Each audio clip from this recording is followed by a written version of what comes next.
First and foremost, I want to say, Call Halalim Yahweh, Ba'Hashem Yahushai, Ba'Hashem Harakakadash, or Barakadom. Alright, double honors to the elders and apostles of Great Millstone. Peace and blessings to the hopeful elect.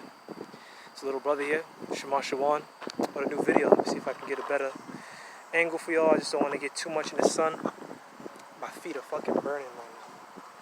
So we put this back, you know. I don't really like the lighting, but we're going to have to kind of deal with it. Okay? In today's video, we're going to go hit a little bit of history of the Church of Pergamos, aka Pergamum, and a little bit of the history on Antipas the Martyr. Okay? So I don't wrap this off. This video will be edifying and, you know, exhorting and you know what I'm saying? I don't really got the words, you know. Edifying to the hopeful elect. That's what I'm trying to say. There's a little bit of brain fog. So this is Revelation chapter 2, verse 12.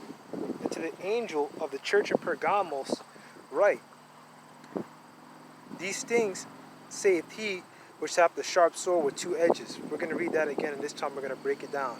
And to the angel of the church in Pergamos. Okay? And when you look in the interlinear of that word Pergamos, Strong's G 4010. Pergamos.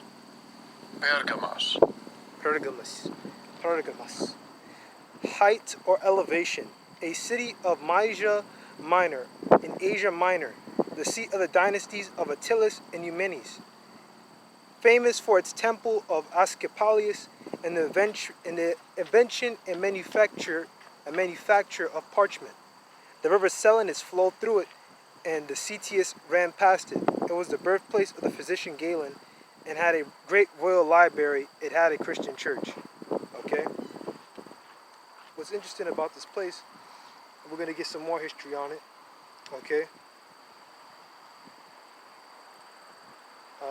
Just give me a second while I pull it up. Yep. So this is worldhistory.org, Pergamon.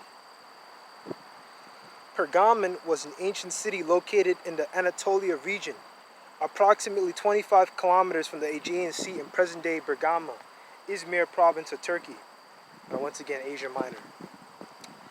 The city had great strategic value since it overlooked the Caicus River Valley, modern-day Baikerke, which provided access from Pergamon to the Aegean coast.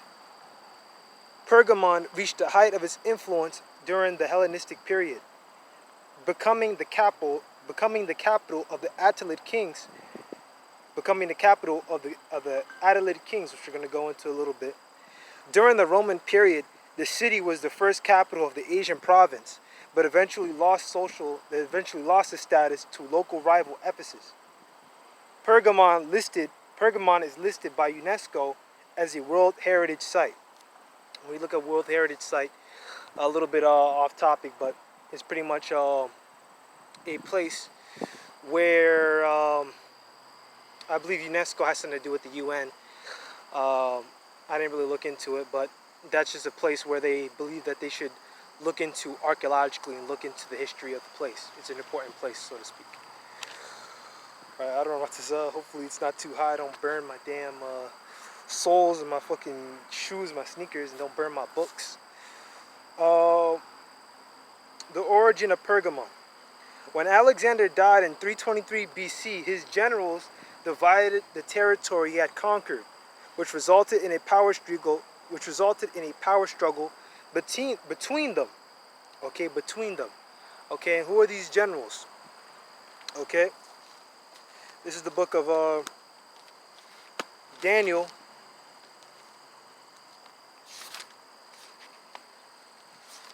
Like, you know, what is this talking about? All right, we're gonna break it down. Okay, because when you read these historical, you know, websites and these historical pages, you know, the scriptures line up completely with, I believe it's called secular history, which is history that has nothing, that tries to keep religion out of it, you know. Let's see if I can find it.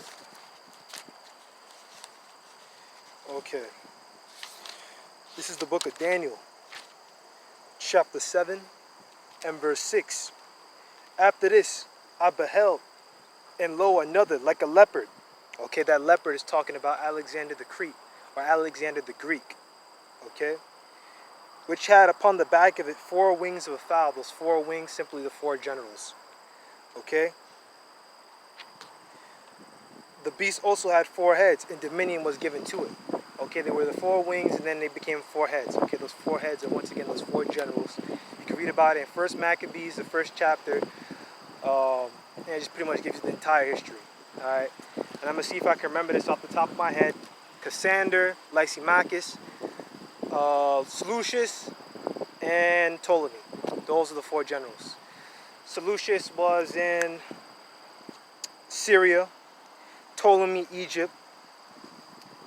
Cassander had Macedonia, and Lysimachus had Asia Minor, Turkey, modern day Turkey. Okay, moving on, back to worldhistory.org. I'm gonna move the camera a little bit, it's a little too hot for me. Yeah, let me get some shade up in here. I'll probably edit the colors when I'm on the computer, lighten it up a little bit. Okay. The origin of Pergamos. When Alexander died in 323 BC, his generals divided the territory he had conquered, which resulted in a power struggle between them. Around this time, Pergamos was little more than a hilltop fortress with a settlement on its southern side. Following years of unrest, the city became part of the territory controlled by Lysimachus. What did we just talk about? Lysimachus, one of his generals. Okay? One of the Macedonian generals. By this time, Pergamon embraced the polis, or city-state, model of civic organization. Okay, moving on. Lysimachus was immersed in the military conflicts following the division of Alexander's empire, those Diadochi wars, which Diadochi means successor. Diadochi or Diadachi means successors. He was on his way, and in 282 BC, he was on his way to confront Seleucus, the ruler of the Greco-Macedonian administration of Babylon. Syria, Babylon, Seleucus, Syria, Babylon, that kind of entire place. I believe he also had Mesopotamia as well, that entire area. I think Seleucus pretty much had the entire eastern tip of the empire. Lysimachus left his war chest in Pergamon, which is like his money chest, like his money for wars, in Pergamon, under the supervision of Philatarius of Tianum, a trusted lieutenant who was also his eunuch, which it says it in another source, but I'm not going to pull that up until later on. Okay? What Lysimachus could not foresee was that he would be killed in the battle. For Philatarius, this was not too bad. He was now holding 9,000 talents in a fortress which had no owner. Okay? Philatarius appropriated the money and declared his independence, but in order to avoid unnecessary risk, he wisely swore loyalty to Seleucus, and Pergamon became part of the Seleucid Empire. Okay?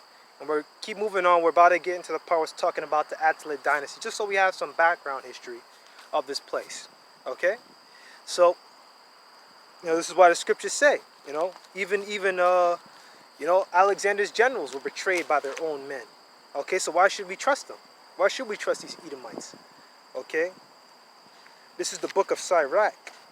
We're going to go down to chapter 12 and verse 10. Never trust thine enemy, for like as iron rusteth, so is his wickedness. Okay, so these other nations are really starting first and foremost with Esau, Edom. They're always going to be wicked. They're wicked now. They're going to be wicked 2 years from now. They're going to be wicked 3 years from now. They're going to be wicked when they're in slavery. Okay, they're always going to be wicked because they are the wicked. Okay? Esau, Edom is the wicked. You should never trust him. Hold on, I think that someone's calling me.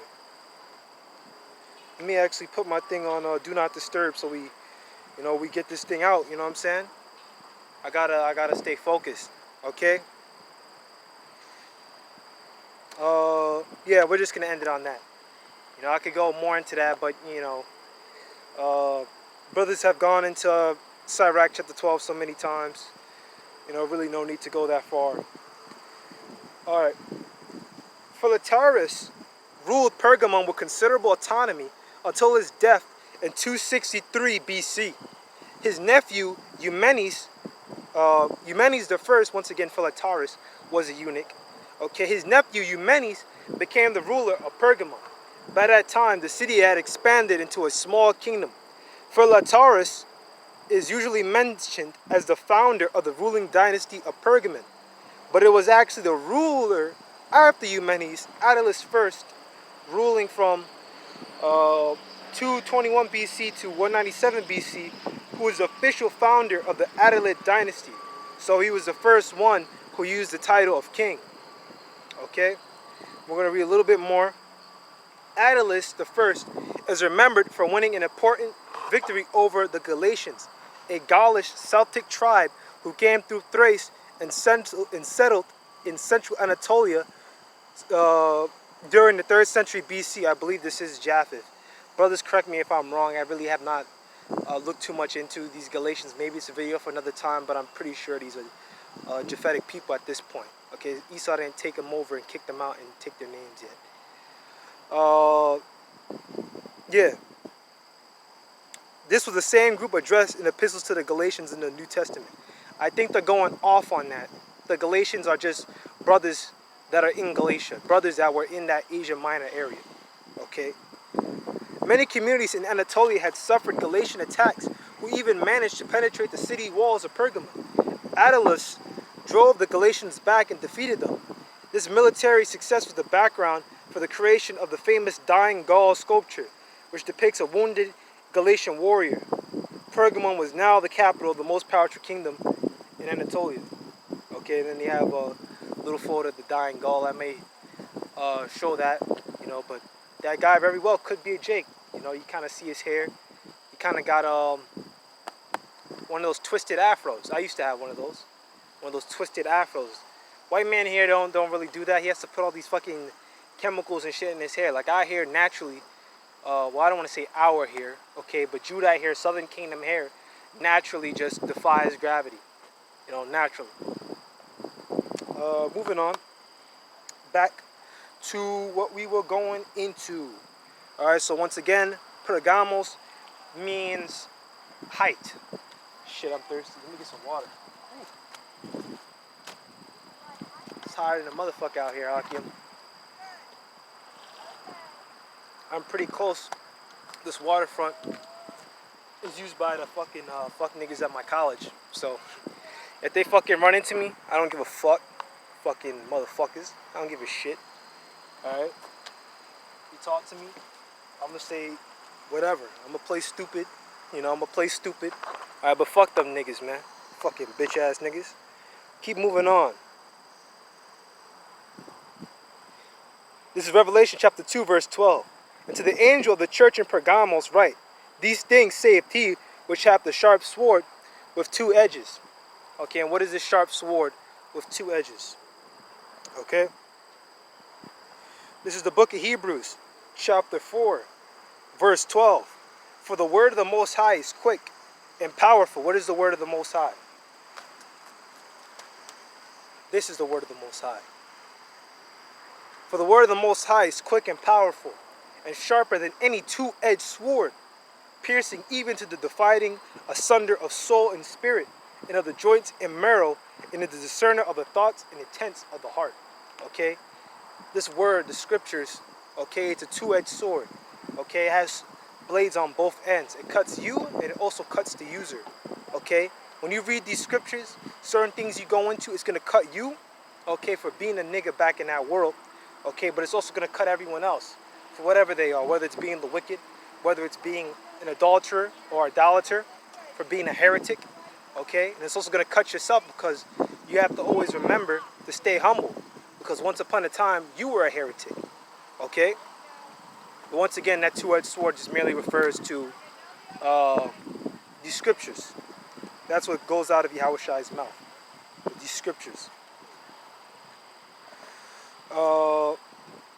Let me actually look, make sure I didn't miss anything on that.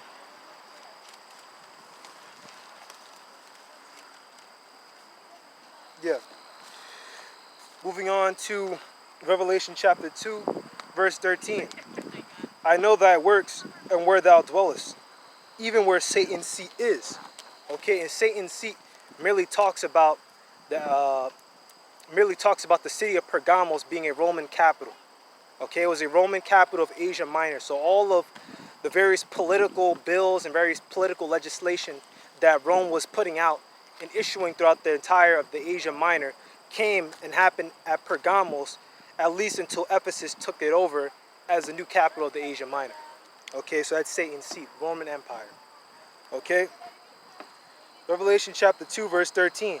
I know thy works and where thou dwellest, even where Satan's seat is, and thou holdest fast my name, and hast not denied my faith, even in those days wherein Antipas was my faithful martyr, who was slain among you where Satan dwelleth. Okay? Now let's look at Antipas's name, okay? Let's look at Antipas's name, alright? So on the interlinear, oh no, I'm still on Hebrews chapter 4 and 13. Revelation chapter 2 and 13 now. Okay, interlinear. And let's see here, and Antipas.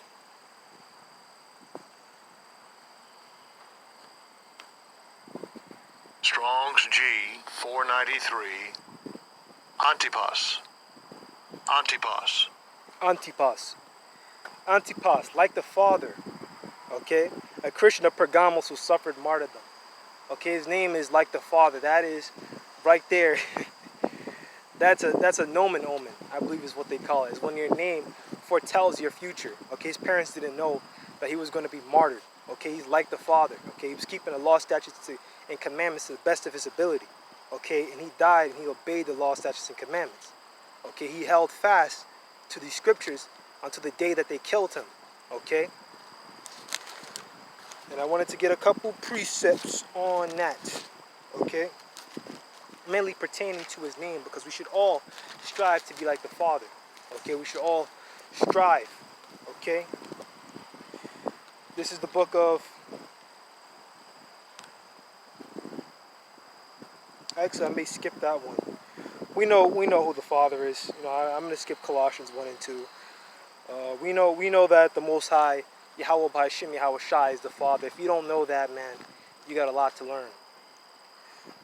This is Matthew chapter 5, and I'm going to go all the way down to verse 48. Okay? Be thou perfect, be ye therefore perfect, even as your Father which is in heaven is perfect. And this is Yahweh Shai speaking. Okay, how do we be like the Father? We follow the law, statutes, and commandments. Okay? We follow our orders. Okay? And our orders are to what? Okay? Adultery. Don't steal. I mean, I can just pretty much go on all day down the list. Don't serve these other gods. You know? To be upright. When you go into that word perfect, it goes to upright. Since I'm here, I might as well go look into upright. Perfect. Because I know when you look into Hebrew, when you see that word perfect, it means upright. Okay, teleos, which is once again perfect. Wanting nothing necessary to completeness. Okay, that means you need nothing more. Okay, perfect, that which is perfect. Consummate human in integrity and virtue. Consummate.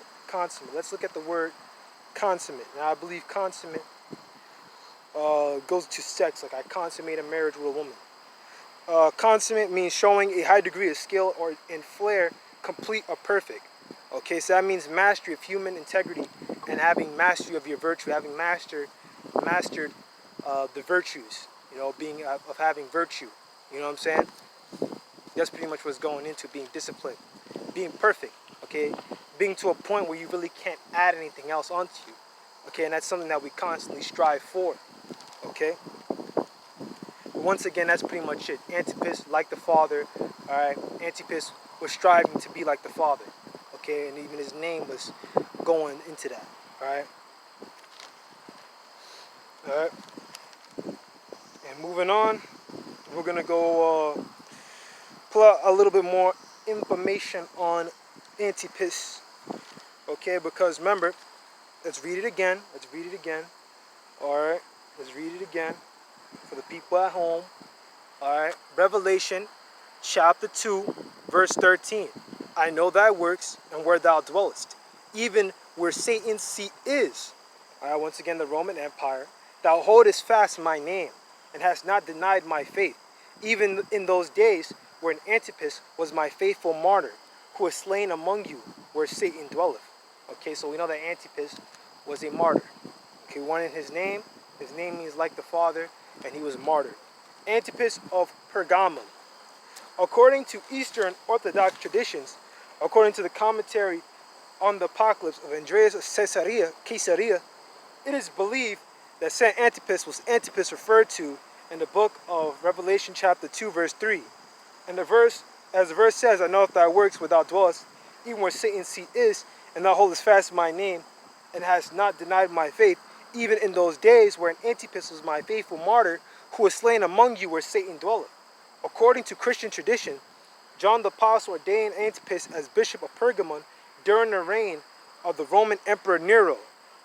The traditional account goes on to say Antipas was martyred during the reign of Nero, year AD 54 to 68, by burning in a brazen bull-shaped altar for casting out demons worshipped by the local population.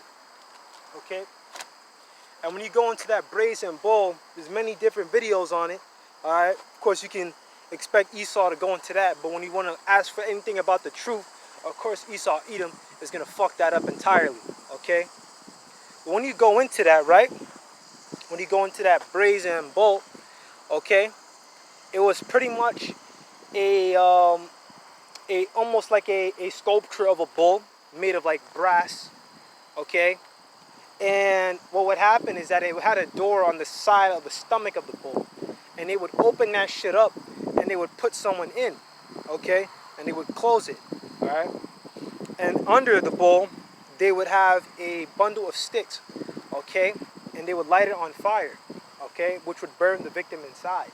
And what was special is that while the victim was inside, there was like a horn inside of the bull, okay, where the mouth is, where the victim is, and they would scream through the horn, and it would come out the bull like a percussion instrument and make it sound like the bull is making noise. It is so fucking wicked, yo.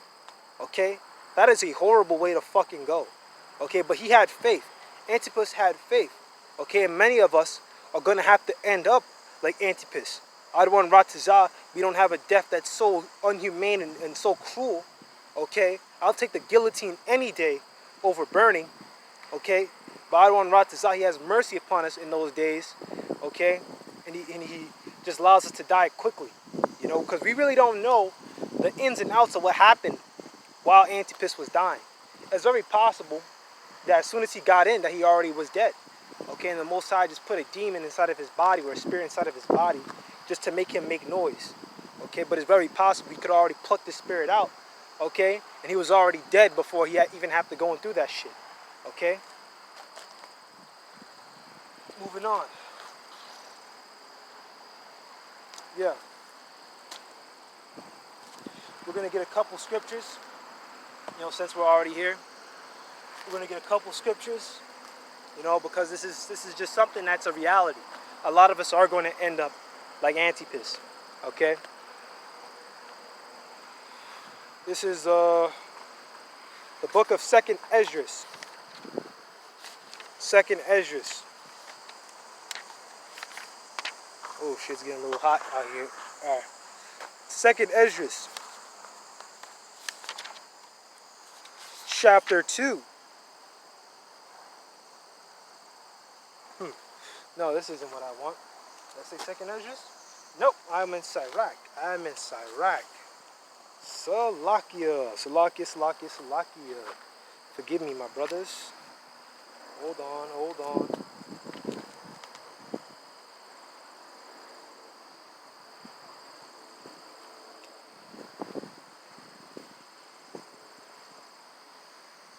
Okay. This is the book of Sirach. Okay?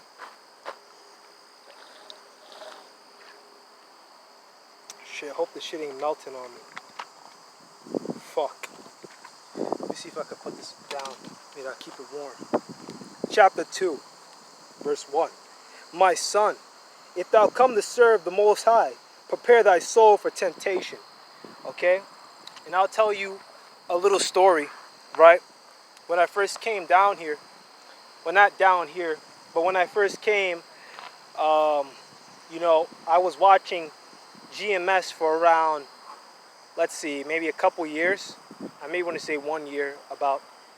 And eventually, you know, I got over my fears, and I was like, you know what, I'm just going to go out to the camp. And I went to the camp in New York. Remember, I'm not originally from upstate. Okay, I'm upstate right now, right? I'm originally from Brooklyn. I'm originally from the inner city. Okay, and I went to the camp that's up there in New York. Okay, and I went down there, and I saw one of the elders, you know, and he pretty much told me, and he was 100% right on that. He said, you know, now that you came here, those demons are gonna come for you now, you know, because you know.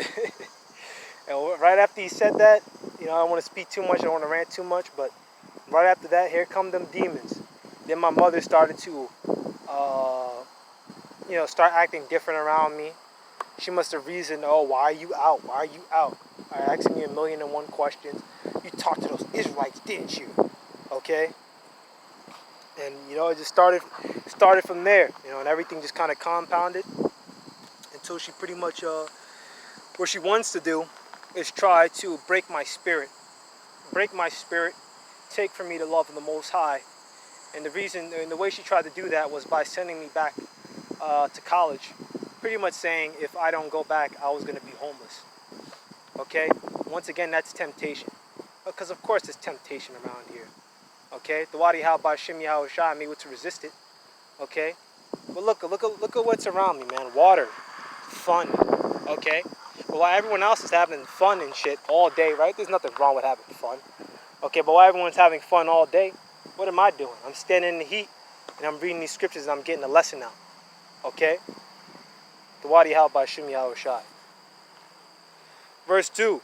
Set their heart aright and constantly endure and make not haste in time of trouble. Okay? Don't make haste. Okay? Don't start acting and trying to use your own understanding.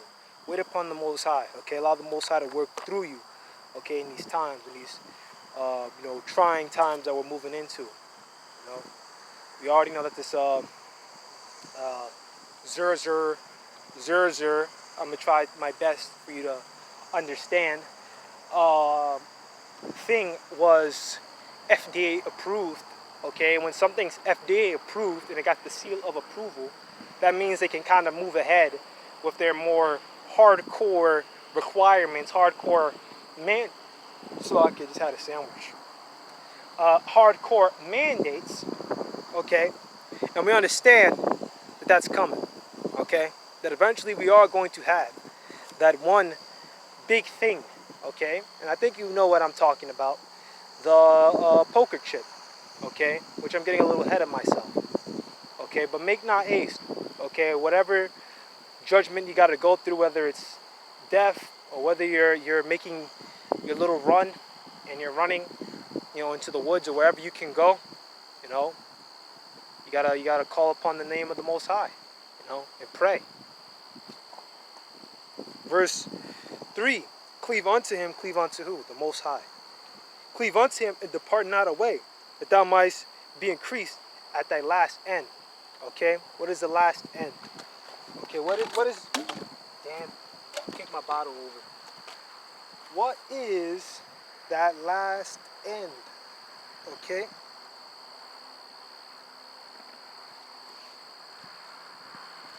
Salakia. I should actually carry my notes just so I can make it a little bit more fluid.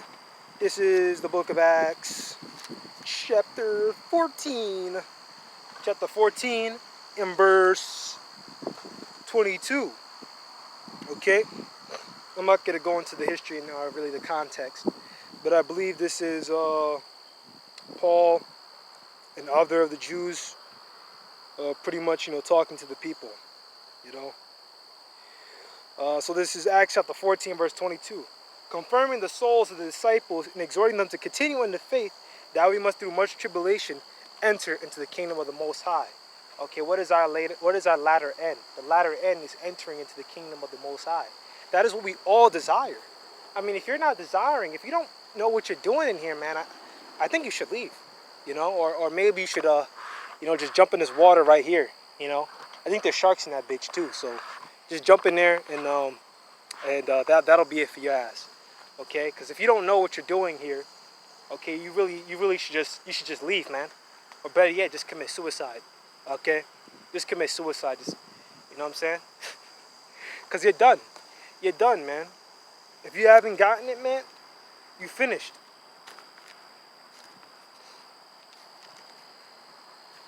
Okay? We're going to move on. This is the book of Revelation. Revelations chapter 3. Chapter 3 and verse 10. Because thou hast kept the word of my patience, and this is talking about the church in Philadelphia. Because thou hast kept the word of my patience, I also will keep thee from the hour of temptation. Which is the hour of temptation? I just talked about it. Okay, the hour of temptation is the poker chip. That is the hour of temptation. When they come up to your door, okay? When they come up to your door or whatever, however the hell they do this shit, okay? Because even as I am here now, right? I understand that upstate they have a lot of those camps. I'll call them flood camps. They call them flood camps. But just in case there's a flood, they have camps to put people in the flood, okay? We know in these camps or whatever the fuck, okay, that they're going to force people, they're going to want to force people to take that thing, that poker chip that if you take, you will die. 100% you are going to die according to the scriptures, okay? That is the hour of temptation. Okay, everything that we're doing right now is preparing us for that day. The fastings, the praying, okay? Some of us cutting our hair. Okay, I am not bald, by the way. Okay, I just have a very low cut. I am not bald. Okay, there's a difference. Okay, but once again, man, what do we do all this for? Okay, so that the Most High, okay, will keep us from this hour of temptation. Okay, let's read that again. Let's play it back. Revelation chapter 3 verse 10.